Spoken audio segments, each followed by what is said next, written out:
If you keep your cash with Bank of America, Chase, Wells Fargo, and even credit unions like Navy Federal and BECU, you are literally throwing money away.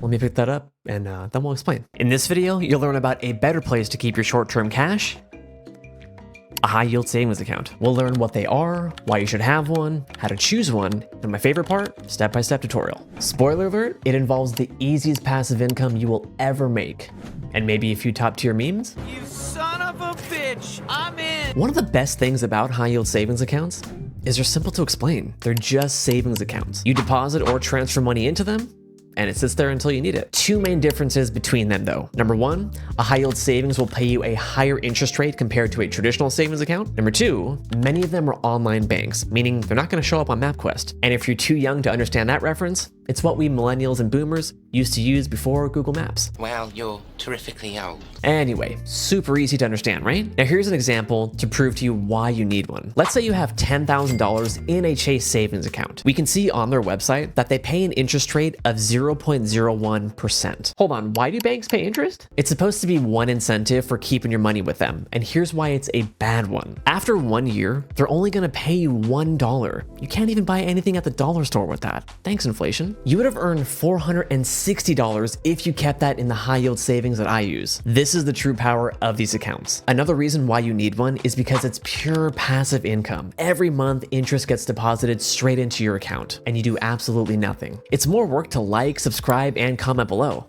Oh, but it only takes a few seconds, and I'd really appreciate it. Please? The last reason why you need this account is because many online banks that offer them don't have account fees or minimums. Chase, Bank of America, Wells Fargo, and many others still charge you fees if you don't have a minimum amount of money in your accounts. Why are you the way that you are? You want to hear something crazy? The Consumer Financial Protection Bureau recently proposed a cap on late credit card payments and overdraft fees, to which Chase responded, Chase will be passing on its higher regulation costs down to its customer if the rules are adopted. Justin, can we get some help over here?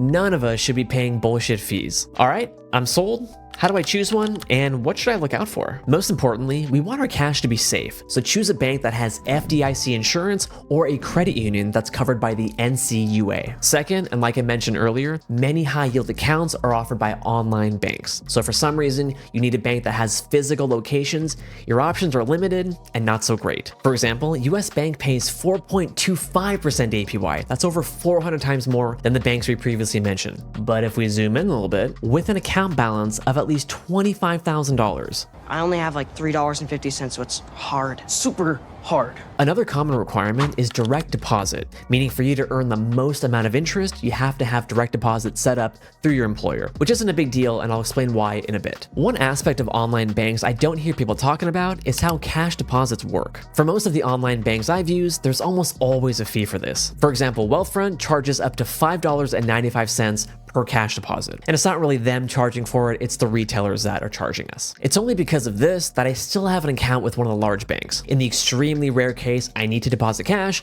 I'll do so with this bank, then transfer the cash to my online bank from there. Conversely, if you need to withdraw large amounts of cash, online banks typically limit cash withdrawals to $1,000 per day. The next thing you want to look out for is interest rates. Most online banks as of August 2024 offer around 4 to 5% APY. Two things to keep in mind here. One, don't go chasing the highest rate possible because you'll end up with some obscure online bank that might make it difficult for you to withdraw your money or charge you some hidden fees.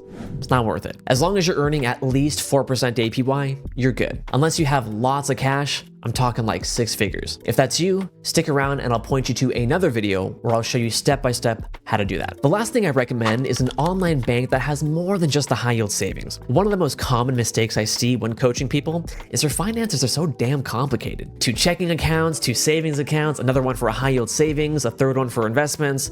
Don't do that. Stop it. Get some help. I consolidated most of my accounts earlier this year, and it's one of the best decisions I've ever made. I highly recommend doing the same. Remember when we mentioned the direct deposit requirements for some banks? If you consolidate into one of these banks, you'll naturally update your direct deposit anyway, so that future paychecks go there instead. Cool, so now you know what a high yield savings is and how to choose one. Easy peasy. Now let me show you how incredibly easy it is to get set up with one. And if you want to follow along, there's a link in the description below. We're not sponsored by this company, but it is an affiliate link. Also, this bank does have a direct deposit requirement, so if that's an issue, either pick another bank or wait until I point you to the other video in just a bit. Okay, so tapping that link will bring you to this page here. Click sign up on the top right, fill out some basic information here. And just like every other bank, they're gonna ask you for your name, address, social security number, date of birth, so don't panic, it's normal. Once your application is approved and you've logged in, you'll land on this page here. On the top here, click on banking, and we can see your brand new checking and high yield savings account.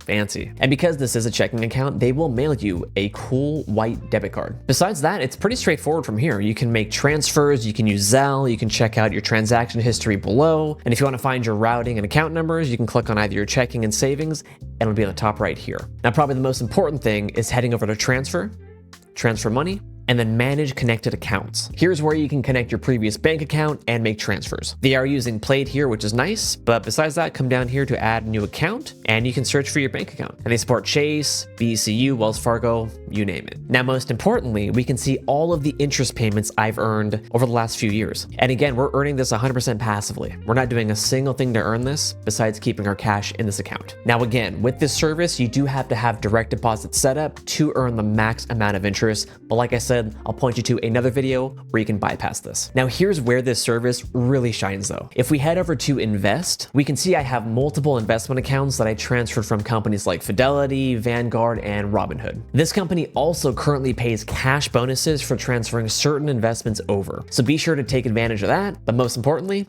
read the fine print. On top of that, this bank also has a tool called Relay where you can track things like your net worth, spending, credit score, and more. It's not my preferred money management tool, but it might work for you. Overall, I've been using this service for about 2 years, and it's been nice to have most of my finances all in one app. All right, now that you're all set up, it's time to open and fund your Roth IRA using the same bank. And if you want to earn over 5% on your cash, we got you covered here. If you still have questions, join the free Discord community, link below.